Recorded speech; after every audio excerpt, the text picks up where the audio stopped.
અમદાવાદમાં જાણે કાળઝાળ ગરમીની શરૂઆત થઈ ગઈ હોય તેવો અનુભવ શહેરવાસીઓને થઈ રહ્યો છે।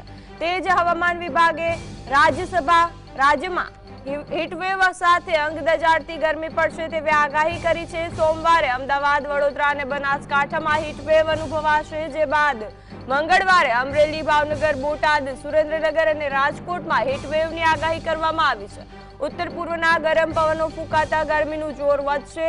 દરિયાઈ વિસ્તારમાં પણ વાતાવરણમાં ઉકળાટ અનુભવાશે તેવી હવામાન વિભાગ દ્વારા આગાહી કરવામાં આવી છે।